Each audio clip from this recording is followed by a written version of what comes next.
Students, अस्सलाम वालेकुम। उम्मीद है कि आप खैरियत से हैं। तो हमारे इस सेशन का टॉपिक है एडेप्टेशन टू हैबिटेट।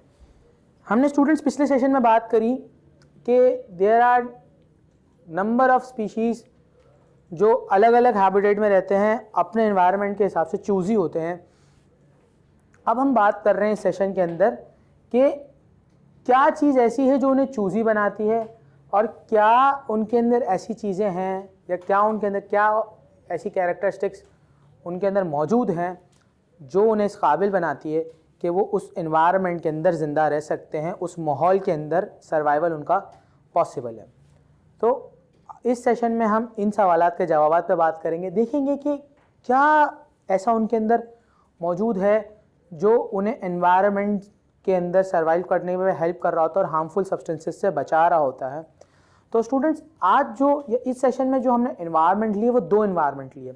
एक अंडरग्राउंड यानी ज़मीन के अंदर का एनवायरनमेंट, ज़मीन के अंदर भी बहुत सारे लिविंग ऑर्गेनिज्म सर्वाइव करते हैं, और आइस यानी बर्फ़ानी इलाका, आर्टिक है, एंटार्क्टिका है, इस तरह के जो इलाके हैं, नॉर्थ पोल, साउथ पोल, ये इलाके जहाँ पे लिविंग ऑर्गेनिज्म सर्वाइव करते हैं। तो आज हमने या इस सेशन में हमने स्टूडेंट्स ये दो हैबिटेट लिए और इसमें हम देखेंगे कि कौन से लिविंग ऑर्गेनिजम्स मौजूद हैं। वैसे बहुत सारे लिविंग ऑर्गेनिज्म एक हैबिटेट में मौजूद होते हैं, लेकिन हमने हर एक हैबिटेट से एक लिविंग ऑर्गेनिज्म ले लिया है और उस पर एज एन एग्जांपल हम बात कर रहे हैं। वैसे तो बहुत सी एग्जांपल्स मौजूद हैं जो एडेप्टेशन की है, चीज़ें की हैं, लेकिन आज जो हमने लिए वो दो लिए। अच्छा, एनवायरनमेंट के हिसाब से जो कैरेक्टरिस्टिक्स कोई भी लिविंग ऑर्गेनिज्म रखता है उसे हम कहते हैं एडेप्टेशन। अल्फाज एडेप्टेशन का मतलब होता है कि एनवायरनमेंट के हिसाब से, साइंस के अंदर की बात कर रहा हूँ कि साइंस में या बायोलॉजी में हम कहते हैं कि the living organism is adapted to environment या एडेप्टेड टू हैबिटेट। तो हम इस बात का दावा कर रहे होते हैं कि ये लिविंग ऑर्गेनिज्म इसी एनवायरनमेंट के लिए, किसी स्पेसिफिक एनवायरनमेंट के लिए बना है और इसकी बॉडीली कैरेक्टरिस्टिक्स या इसकी बॉडीली स्ट्रक्चर या फंक्शनिंग जो है वो इस काबिल इसको बनाती है कि ये इस एनवायरनमेंट में सर्वाइव कर सकता है। तो ये इस एनवायरनमेंट का एडेप्टेड है, एडेप्टेड टू द हैबिटेट। तो स्टूडेंट्स, चलें अपने टॉपिक की तरफ चलते हैं और देखते हैं और बात करते हैं कि इन दो एनवायरनमेंट्स के अंदर कौन से लिविंग ऑर्गेनिज्म है और उनकी क्या क्या कैरेक्टरिस्टिक्स हैं। तो सबसे पहले अगर अंडरग्राउंड की बात कर रहे हैं तो लिविंग ऑर्गेनिज्म हमारे पास आता है मोल। मोल एक लिविंग ऑर्गेनिज्म का नाम है। और आइसी जगह की हम बात करते हैं तो पॉलर बेयर। ये दो लिविंग ऑर्गेनिज्म ऐसे हैं जो अलग अलग एनवायरनमेंट्स में रहते हैं। पॉलर बेयर आइसी एनवायरनमेंट में रहता है और अंडरग्राउंड एनवायरनमेंट में मोल मिलता है। तो मोल का सेंस ऑफ स्मेल बहुत अच्छा होता है। ऑल फैक्ट्री बल्ब जो उसके होते हैं या जो मोल के अंदर सेंस ऑफ स्मेल होता है वो बहुत ऑसम किस्म का होता है। क्यों? क्योंकि अंडरग्राउंड रहने की वजह से उसे वॉर्म्स को, क्योंकि वो वॉर्म्स वगैरह खाता है, अर्थ वॉर्म्स वगैरह खाता है, तो उसे उन्हें स्मेल करना होता है। उन्हें देख नहीं पाता क्योंकि वो मिट्टी के किस गहराई में या किस होल में मौजूद है उन्हें नहीं पता होता। तो वो स्मेल से पता लगाता है कि यहाँ मौजूद है। अगर वो हर एक जगह को खोदने बैठेगा तो प्रैक्टिकली ये चीज़ उसके लिए पॉसिबल नहीं और शायद वो किसी न कई दिनों तक भूखा रहे कि उसे मिले ही ना सही जगह। तो इस तरह से ढूंढना मुश्किल होता है। तो सेंस ऑफ स्मेल बताता है कि किस जगह उसे ढूंढना है, कौन सी जगह का उसे तयन करना है। तो वो सेंस ऑफ स्मेल उसे बता रहा होता है। तो उसका बेहतरीन किस्म का होता है जो उसे अंडरग्राउंड रहने में हेल्प कर रहा होता है। हमारी तरह नहीं कि नज़र आ रहा है, अच्छा भाई वहाँ भी इतना दूर भी तो नज़र आ रहा है, वो तो छुपे हुए होते हैं ना ज़मीनों के अंदर। तो अंडरग्राउंड रहने में सेंस ऑफ स्मेल। इसी तरह से नेक्स्ट आता है एक्स्ट्रा लार्ज फ्रंट फीट। उसके जो आगे की फ्रंट फीट होते हैं ना, एक्स्ट्रा लार्ज होते हैं, नॉर्मल से ज़्यादा होते हैं। क्यों? वो खोद सके आगे। जब वो आगे टनल में ट्रैवल कर रहा होता है तो उससे मिट्टी को खोदने के लिए, अपने लिए रास्ता बनाने के लिए फ्रंट फीट्स ऐसे दिए हैं नेचर ने कि वो खोद के अंदर चले जाता है और आगे अपना रास्ता बना रहा है। अगर वो अर्थ शिकार कर रहा है अर्थवॉर्म का, तो वो उसको खोदेगा मिट्टी को, जब भी तो वो अर्थवॉर्म नज़र आएगा और उसे फिर उठा के खाएगा। तो सेंस ऑफ स्मेल और एक्स्ट्रा लार्ज फ्रंट फीट, इन पे बात हो गई। स्ट्रीमलाइन बॉडी, गाड़ी की अगर हम बॉडी को देखें या प्लेन की बॉडी को देखें या अगर हम नेचर की तरफ जाते हैं तो फिश की बॉडी को देखें, बड़ी स्ट्रीमलाइन है, रेजिस्टेंस को काटती हुई जाती है। रेजिस्टेंस ऐसी चीज़ होती है जो हमें रोक रही होती है। अगर हम एयर रेजिस्टेंस की बात करें तो हवा का रेजिस्टेंस, हवा हमें रोक रही होती है आगे बढ़ने से। तो स्ट्रीमलाइन बॉडी होती है ताकि वो स्ट्रेट जाता हुआ निकल जाए। एक नीडल है स्ट्रीमलाइन बॉडी क्या करती है, प्रेशर ज़्यादा जनरेट करती है इन कंपैरिजन कोई दूसरी बॉडी हो या दूसरे शेप में बॉडी हो। स्ट्रीमलाइन बॉडीज़ जो है ना वो ज़्यादा प्रेशर जनरेट करती हैं और वो प्रेशर उसको हेल्प कर रहा होता है आगे मूव करने के लिए। इसी तरह से जो स्विमर्स होते हैं वो अपने आप को जो है ना इस तरह से डालते हैं कि उनकी स्ट्रीमलाइन बॉडी हो जाए और वो आगे मूव कर सके। इसी तरह से फ़िश की अगर मिसाल ले तो फ़िश भी स्ट्रीमलाइन होती है और वो ज़्यादा प्रेशर जनरेट करने की वजह से फॉरवर्ड मूव हो जाती है। इसी के बाद बात करते हैं fur is short and velvety. Short furs होते हैं। फ़र्क होता क्या है कि जब वो आगे और पीछे मूव करता है तो उसके फर्स जो है ना वो रॉन्ग वे में ना चले जाएँ, गलत डायरेक्शन में ना चले जाएँ, तो उसके फर्स बड़े शॉर्ट होते हैं और वेलवेटी होते हैं, मतलब बड़े स्मूथ होते हैं। ईजीली जो है ना वो कहीं रटकते नहीं हैं, कहीं रुकते नहीं हैं और शॉर्ट होने की वजह से कहीं फंसते नहीं हैं, रॉन्ग डायरेक्शन में नहीं चले जाते, उसी डायरेक्शन में रहते हैं। बेशक रब कर दो लेकिन वो डायरेक्शन अपनी चेंज नहीं करेंगे। तो स्टूडेंट्स आपने देखा ये तमाम कैरेक्टरिस्टिक्स कितनी अहमियत की हामिल है। अगर उसकी स्ट्रीमलाइन बॉडी नहीं होती तो वो खुद प्रॉपर्ली नहीं पाता, वो अंडरग्राउंड डिगिंग नहीं कर पाता और आगे फॉरवर्ड जा नहीं पाता। तो ये तमाम कैरेक्टरिस्टिक्स, एक एक कैरेक्टरिस्टिक्स इंपॉर्टेंट है।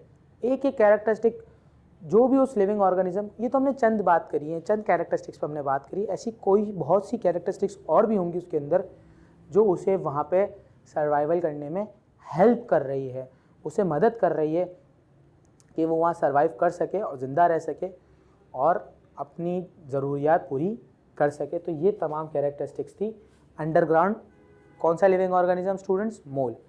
अब हम चलते हैं ज़रा दूसरे इन्वायरमेंट की तरफ, अंडरग्राउंड से बाहर निकलते हैं और चलते हैं आइसी इन्वायरमेंट की तरफ, यानी जहाँ पोलर बेयर रहता है।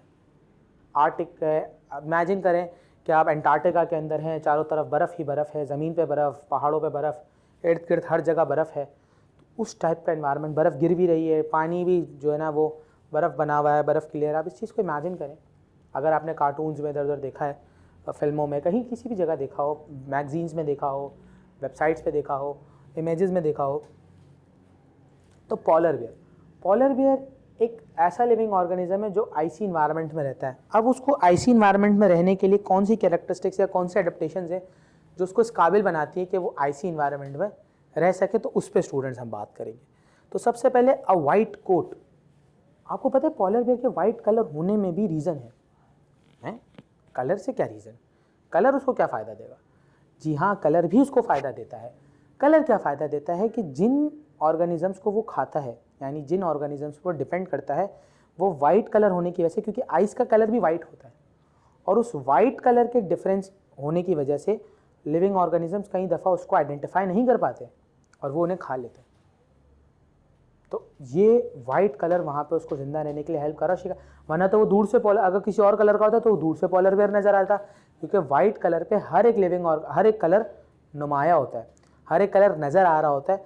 इसी वजह से वाइट कलर पे नज़र नहीं आता, वो दूसरे लिविंग ऑर्गेनिजम्स को जो है वो नज़र नहीं आता पोलर बेयर, वो ईजीली उसका शिकार कर लेते हैं पोलर बेयर।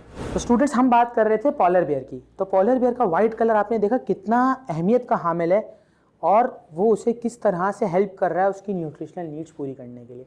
अगली कैरेक्टरिस्टिक्स को देखते हैं, थिक फर। अब थिक फर की क्या ज़रूरत है भाई, क्या ज़रूरत है थिक फर की? थिक फर की ही बहुत ज़रूरत है। ज़रूरत यह है कि वो इन्वायरमेंट इंतहाई ठंडा होता है। उस ठंडा इन्वायरमेंट होने की वजह से या ठंडा माहौल होने की वजह से, अब हम इंसान हैं, हमें सर्दी लगती है, हम कोट पहनते हैं, जैकेट पहनते हैं, ठंड के मौसम में मोज़े पहनते हैं। अब बेचारा पोलर बेयर ये सब चीज़ें कहाँ से लाए? तो नेचर ने उसे पहले से ये तमाम चीज़ें उसकी बॉडी में रखी, थिक फरी लेयर, जो उसे गर्म रखती है, उसकी बॉडी को जो है उसकी हीट बाहर जाने नहीं देती। आप इस बात को जान के हैरान होंगे कि उसके जो फर हैं वो हॉलो ट्यूब्स हैं, मतलब उसके बाल नहीं हैं, ट्यूब्स हैं, बाकायदा इतनी चौड़ी हॉलो ट्यूब्स हैं कि वो सनलाइट ज़्यादा से ज़्यादा अंदर जाए ट्यूब्स के ज़रिए और उसकी बॉडी गर्म रहे। इसी वजह से पोलर बेयर वहाँ सर्वाइव कर पाता है, उसे ठंड नहीं लगती है, वो बिला झिझक पानी में कूद जाता है, वो बिला झिझक जो है ना वो बर्फ़ में चल रहा है, दौड़ रहा है, भाग रहा है, बर्फ़ में कूद रहा है। तो ये थिक फरी लेयर, प्लेंटी ऑफ फैट्स, सिर्फ फरी लेयर नहीं होती, उसके बाद फैट्स भी बहुत ज़्यादा होता है। आपने देखा बहुत ज़्यादा जो है ना वो पोलर बेयर बहुत ज़्यादा जो है ना वो फैला हुआ होता है, जाइंट किस्म का होता है। तो वो क्यों होता है? क्योंकि एक अंदर फैटी लेयर बहुत ज़्यादा होती है, बहुत ज़्यादा। एक नॉर्मल ह्यूमन की अगर मैं बात कर रहा हूँ तो ह्यूमन से काफ़ी ज़्यादा उसके अंदर थिक फैटी लेयर होती है जो उसको अगेन एनवायरनमेंट से प्रोटेक्ट कर रही होती है। एनवायरनमेंट जो ठंडा एनवायरनमेंट होता है उससे प्रोटेक्ट कर रही होती है, उससे बचा रही होती है, और ताकि वो उसका सर्वाइवल वहाँ पॉसिबल हो पाए, उसे ठंड की वजह से उसकी डेथ ना हो जाए, उसका बॉडी टेम्परेचर मेंटेन रह सके। टीथ, किलिंग टीथ, उसके दांत होते हैं वो बहुत ख़तरनाक होते हैं। अगर वो जबड़ा किसी लिविंग ऑर्गेनिज्म पे, यानी सील मौजूद है, वहाँ पेंगुइन्स मौजूद हैं, अगर वो गड़ जाए तो वो बहुत ख़तरनाक होते हैं, वो मार देते हैं, वो लिविंग ऑर्गेनिज्म को ख़त्म कर देते हैं। अगर वो काट ले लिविंग ऑर्गेनिज्म को, तो ताकि वो एक ही बारी में ख़त्म हो जाए और वो उसे लिविंग ऑर्गेनिजम्स की न्यूट्रिशनल नीड्स यानी उसकी फूड की नीड्स जो है ना वो पूरी कर सके। तो ये वजह होती है इसके किलिंग टीथ की। स्ट्रॉन्ग लेग्स, वो अपने टांगे उसकी बड़ी स्ट्रॉन्ग होती है क्योंकि बर्फ़ में ना फ्रिक्शन कम होता है। अब फ्रिक्शन कम होने की वजह से क्या होता है कि चीज़ें स्लिपरी हो जाती हैं उसके लिए, और जो है स्लिपरी होने की वजह से क्या होता है उसकी टांगें स्ट्रॉन्ग नहीं होगी तो वो तेज़ी से भाग नहीं सकेगा। अब वो अगर तेज़ी से भाग नहीं पा रहा है या स्लिप हो रहा है तो वो अपने शिकार को कैसे पकड़ेगा, वो कैसे सर्वाइव कर पाएगा। उसके लेग्स बहुत स्ट्रॉन्ग होते ताकि वो इस चीज़ों को कवर अप कर सके और अपनी न्यूट्रिशनल नीड्स, अपनी सर्वाइवल नीड्स पूरी कर सके। फिर उसके बाद आते हैं शार्प क्लॉज, पंजे उसके बड़े ताकतवर होते हैं, एक बारी में उसको पकड़ते हैं और उसके हाथ से शिकार नहीं जाता, शिकार को बड़ी ताकत से वो पकड़ लेता है और शिकार को अपने हाथ से जाने नहीं देता। तो ये तमाम कैरेक्टरिस्टिक्स थी जो पॉलर बेयर के अंदर होती है और उसे उस एनवायरनमेंट में रहने के काबिल बना रही होती है। स्टूडेंट्स, तो इस सेशन का हम रिव्यू देख लेते हैं कि इस सेशन में हमने क्या क्या पढ़ा, कौन कौन सी चीज़ें हमने सीखी। तो जल्दी से एक रिव्यू लेते हैं और इस सेशन का इख्तिताम करते हैं। तो स्टूडेंट्स, इस सेशन में हमने पढ़ा एडेप्टेशन टू हैबिटेट, यानी हमने बात करी कि डिफरेंट लिविंग ऑर्गेनिज्म की डिफरेंट कैरेक्टरिस्टिक्स होती हैं ताकि वो अपने स्पेसिफिक एनवायरनमेंट के अंदर, अपने स्पेसिफिक हैबिटेट के अंदर सर्वाइव कर सकें और अपनी नीड्स पूरी कर सकें। तो हमने इस सेशन में दो हैबिटेट एज एन एग्जाम्पल लिए थे।